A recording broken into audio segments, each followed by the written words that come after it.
Tomorrow, let's keep moving. The captain, after some serious thinking, decided to keep this adventure. He hid the truth facing promotion, dismissal, or jail. As captain, he remained loyal to New China. He was keener than anyone to find the fake salt. At night, they sang old songs around the campfire. The captain and Old Chen were comrades for years.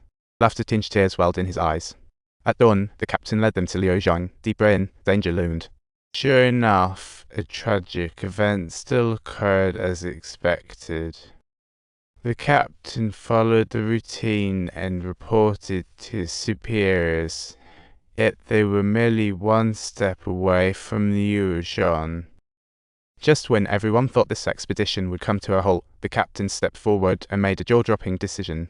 Old Chen looked at the captain in disbelief, then took off his gloves and shook his hand tightly, and soon everyone joined in the brotherhood. We can't let the three comrades' sacrifice be in vain. Whatever next, they are fearless heroes, marching to Luozhong.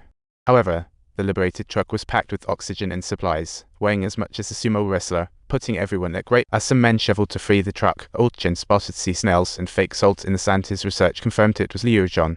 No time to rest. They quickly set up camp and planned to dig 5 exploratory pits in each direction from the base. Each pit would be a kilometer apart, and we need to dig 20 pits, comrades.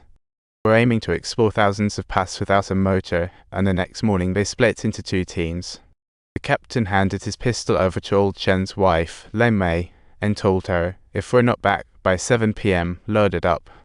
The 4 of them searched day and night for fake salt, a strategic resource that could help refine fake fertilizer. At that time, 98, fake fertilizer was imported, restricting grain output. To fix this, we needed to find the fake salt. However, Luobei is where Peacock, Chiacheng, and Tarm rivers meet. Every year, hundreds of tons of fake elements gather here. Though dry now, what we need is here. As long as we find the fake salt, we can solve the food problem for the Chinese people. With that belief, the 4 worked in shifts. Because at Luobei, they were racing against death. The longer it took, the less resources. Several days went by, and they had nearly completed digging the exploration pits.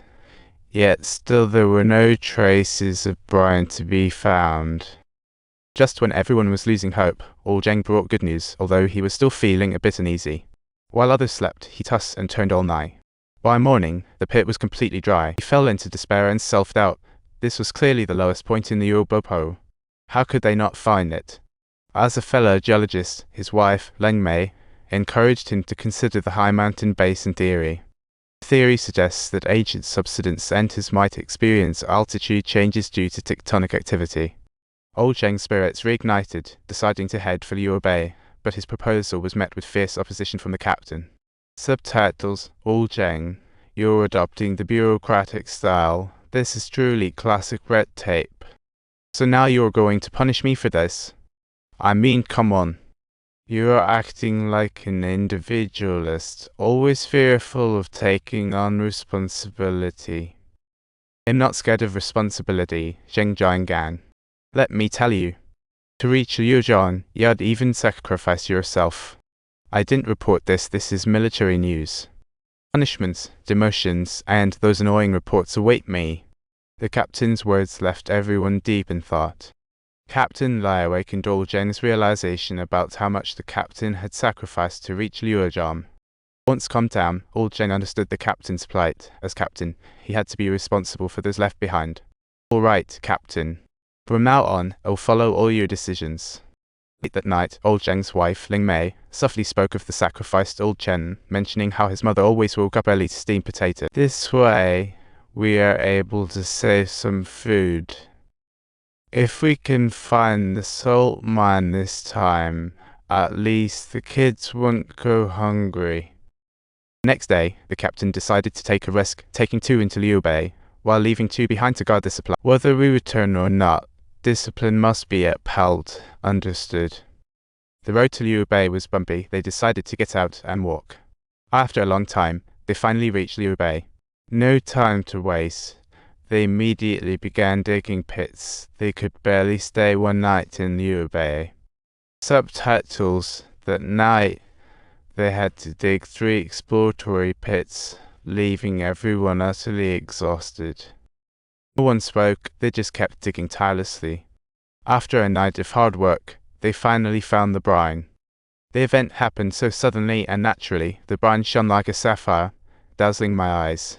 Looking at the bright brine, the three couldn't contain their joy and immediately filled a bucket, starting their return journey.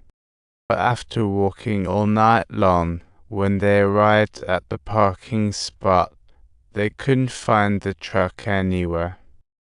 Meanwhile, back at camp, Xiao Ai constantly waved a red flag, hoping for the safe return of the three. They were exhausted from searching for the truck. Luozhong suggested splitting up, but the captain shut him down. If we abandon the truck, we'd be in big trouble. Make sure you get back, and don't forget to like and subscribe.